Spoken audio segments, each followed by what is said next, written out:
jóvenes estudiantes. El que les habla nuevamente con un video más. El tema de hoy día va a ser pues el neoclasicismo dentro del curso de literatura. Muy bien, entonces vamos a la explicación del neoclasicismo. Muy bien, para poder entender el neoclasicismo vamos a tener que tocar pues el primer punto, contexto histórico. Dentro del contexto histórico vamos a ver pues a Luis XIV. ¿Quién es Luis XIV? Luis XIV pues es el rey de Francia, cuyas normas pues no favorecían pues a los franceses, a los proletariados. Entonces todas las personas de Francia se van a ir pues con este gobierno dictatorial. Muy bien. Acontecimientos que van a ocurrir en el contexto histórico. Surge o aparece o se da la revolución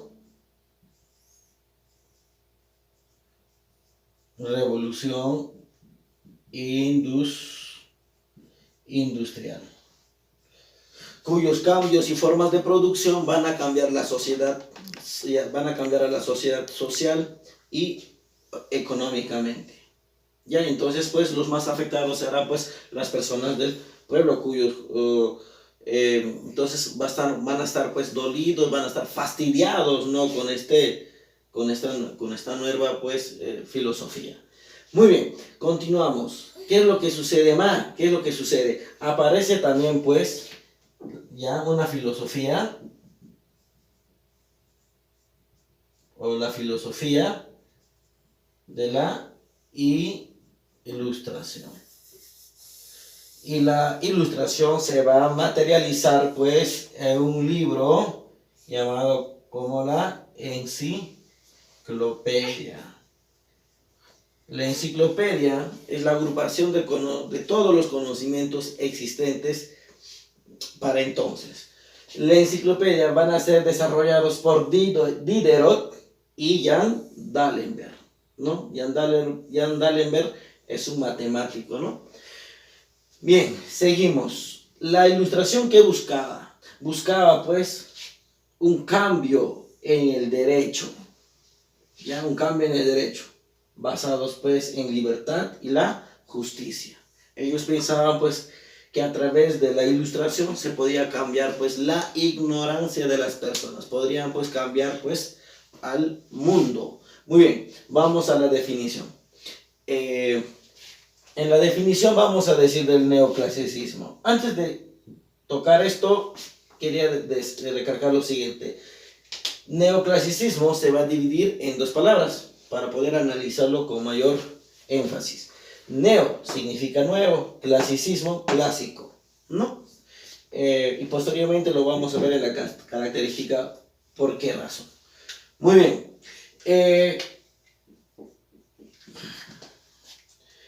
La definición: corriente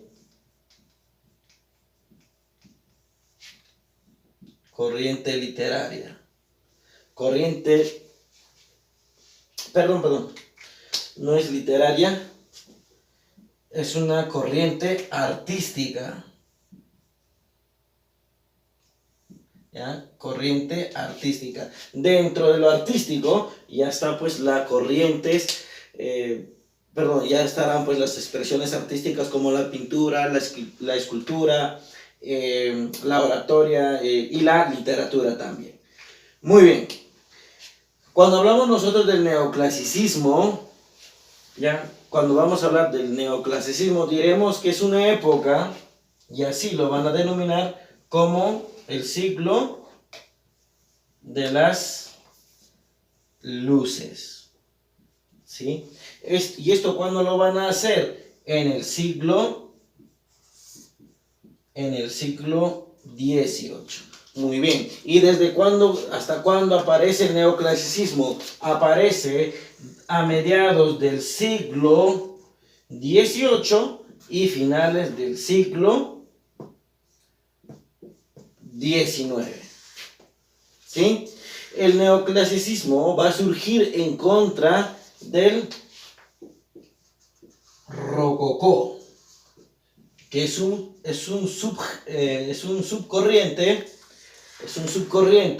del barroco, ¿no? Entonces estaban pues en contra del rococó, que decían pues que había mucha abundancia, muchos adornos, muchos vacíos y había existencias de ambigüedad. Entonces para el neoclasismo no era aceptable. Muy bien, ahora vamos a ir con las características. Primera característica del neoclasicismo. Retoman los conocimientos clásicos. A eso en antes me basaba. Cuando dicen nuevo neoclasicismo, es un clásico, sí, pero es nuevo, en otra época. Sí, por lo tanto ellos van a decir pues la única fuente fiable para seguir continuando y seguir avanzando es la época clásica, ¿no? Pero ya estamos pues en el siglo XVIII, ¿no? Por lo tanto pues ya en el siglo XVIII lo van a denominar de esa forma, ¿no? Neoclasicismo. Muy bien, siguiente característica.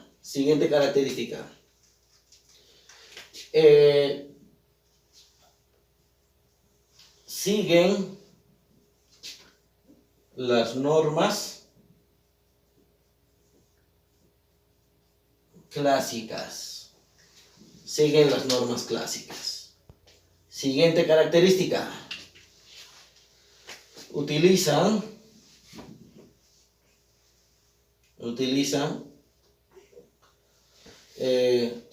los elementos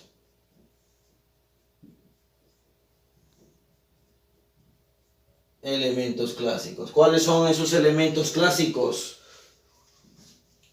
Acción,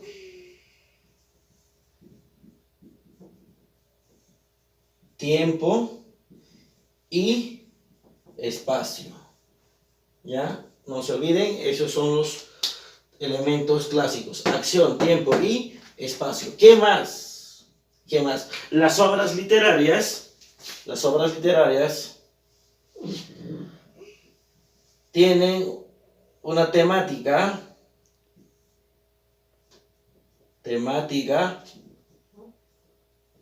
moralizador.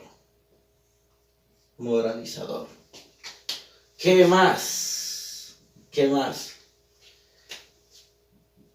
Tienen un fin didáctico. Todas las obras pues tendrán algo que enseñarnos, nos tendrán pues algo que instruir. Muy bien, y se basaban pues en dos géneros, la narrativa y el género dramático. Dentro de la narrativa se van a basar principalmente pues en la fábula, ¿no? Y en el género dramático se van a basar pues en el teatro, ¿no? En el teatro. La fábula, ¿por qué? Porque al final tiene pues una moraleja, ¿no? Y el teatro pues era una expresión en donde pues las personas tenían que actuar, ¿no? Y ese hecho pues sería mucho más fácil de poder visibilizar, de poder pues aprender, ¿no?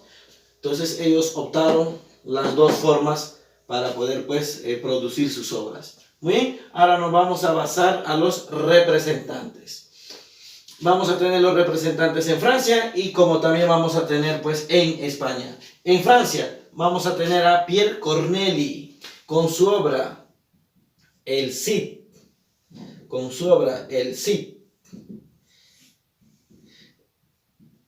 Jean Racine con su obra Andrómaca. Andrómaca pues que habla pues acerca de la esposa de Héctor. Jean Baptista va a estar con su obra el avaro. Muy bien. Y en España tenemos a Tomás Iriarte con su obra Fábulas literarias.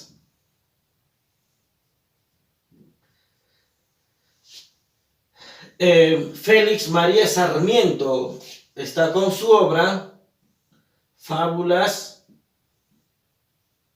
morales. Leandro Fernández de Moratín está con su obra El sí de las niñas. El sí de las niñas, ¿no? Que es un anciano pues que quiere, o una persona mayor de edad que quiere casarse pues con una señorita de 16 años. Muy bien, dentro de las expresiones, habíamos dicho, dentro de las expresiones literarias vamos a tener a la fábula y al teatro. Dentro del teatro, que es lo mismo decir, género dramático, vamos a encontrar dos expresiones, tanto en la especie tragedia y en la especie comedia. ¿Sí? Muy bien, en la tragedia, ¿cómo se da? ¿Qué característica tiene? Toman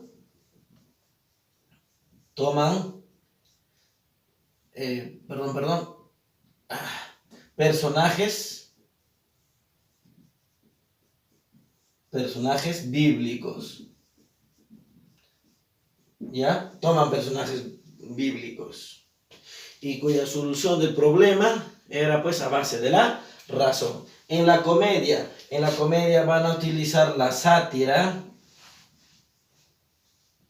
¿ya? En la comedia van a utilizar la sátira y van a critican las costumbres francesas, ¿ya? Costumbres francesas del siglo XVIII, obviamente, de esa época, pues, ¿no? Muy bien. Entonces, ahora vamos a ver a su máximo representante del género dramático, en la tendencia comedia, al máximo representante, Jean-Baptiste Poquelin, más conocido como Molière. Bien, jóvenes, me di el tiempo ya para dibujar más o menos, no más o menos, cómo es Jean-Baptiste, para que tengan ustedes cierta pues idea, ¿no? Y también pues copié la firma de Jean-Baptiste para que tengan una idea más o menos cómo él firmaba sus obras, ¿ya? Jean-Baptiste nace pues en París el 15 de enero de 1622 y fallece el 17 de febrero de 1673. A los 10 años va a quedar huérfano, ¿ya? Huérfano. Y su padre se va a casar y después de 3 años, de nuevo pues va a quedar viudo. Al quedar viudo se va a poner pues a estudiar en el colegio de Clermont. ¿Ya? Es una escuela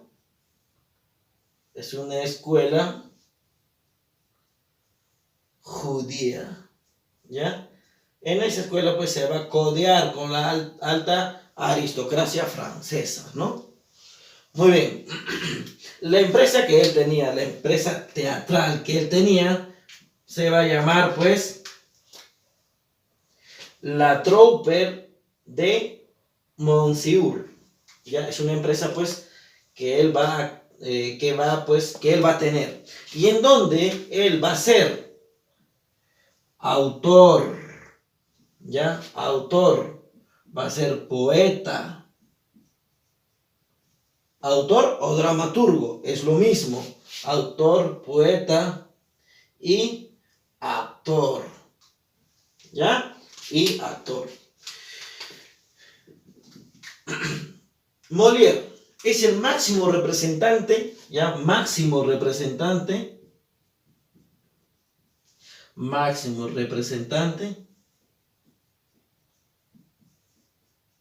de la comedia, ¿ya? Máximo representante de la comedia. es el máximo representante de la comedia. Un hecho, quisiera comentarles un hecho. En el año de 1633, el 17 de febrero, él va a fallecer de tuberculosis y va a fallecer pues haciendo una de sus obras, El enfermo imaginario. El enfermo imaginario. En esta obra teatral él estaba actuando o tomaba el papel de Aragán. ¿Ya? Y ahí va a fallecer. Muy bien, vamos a continuar con las obras. El enfermo imaginario.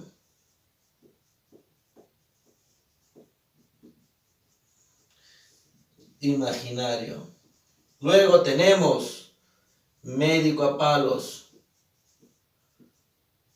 Luego tenemos la escuela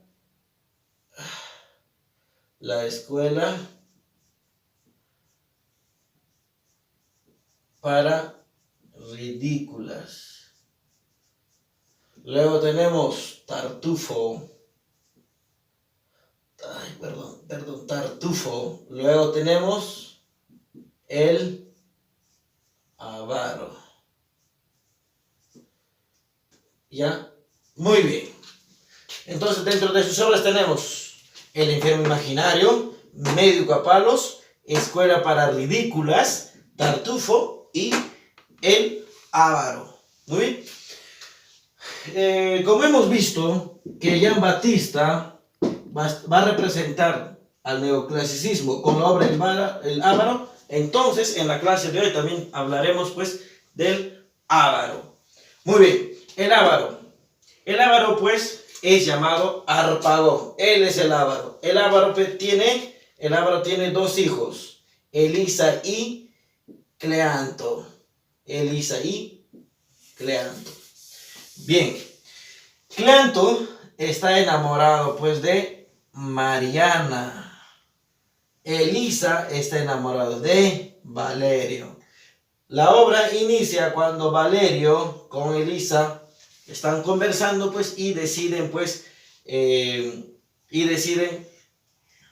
hacer pues traman ya que Valerio tenía que entrar pues a la casa de Harpagon como mayordomo, ¿no? En ese pues hecho, de esa forma pues va a iniciar el avaro. Muy bien, el avaro pues es una persona que tiene 10.000 doblones o de 10.000 francos, ¿no? En una cajita. Y esto lo va a enterrar pues en un jardín, en un árbol, ¿ya? ¿Y quién va a observar que lo va a enterrar? Esa cajita. Flecha. Muy bien. Harpagón se quiere casar con Mariana. Y Harpagón pues no quiere que ellos pues se casen con personas pobres. Por lo tanto, para Cleanto tiene pues una viuda, ¿no? Una viuda pues adinerada. Y para Elisa tiene pues a Anselmo. Anselmo pues es el abogado de Harpagón. Continuando con la exposición, vamos a ver pues el avaro. El avaro está pues personificando en Harpagón. Harpagón es padre pues de Elisa y Cleanto. Por el otro lado tenemos a Anselmo, que es padre de Valerio y Mariana. Entre ellos pues hay un conflicto amoroso. ¿Por qué amoroso? Porque Harpagón pide a Fortuna, ¿ya? Ellos lo intrigantes, que le busque una mujer y le dice pues a Mariana, le seduce para que se case con Harpagón, pero Cleanto no sabe nada de eso, ¿no? Y cuando Mariana va a la casa de Harpagón se da cuenta pues que es la enamorada, ¿no? Porque la enamorada de Cleanto es Mariana. Entonces, hay un conflicto. Y así mismo por el otro lado hay un conflicto con Valerio también, Valerio ingresa a la casa de Harpagon haciéndose pasar por un ¿no? Por un criado, se hace pasar para trabajar para Harpagon. Muy bien. De este hecho, pues sale Flecha, quien va a observar, ya va a ver que Harpagon había enterrado, pero había ocultado en un jardín José con 10 campos o 10.000 doblones de oro. Al punto de Flecha le va a pedir pues, un pago a Harpagon y él no va a querer pagar, ¿no? Entonces Flecha va a esconderlo, ¿no? Muy bien. Entonces, al final, pues, hay un enredo, digamos, amoroso ahí.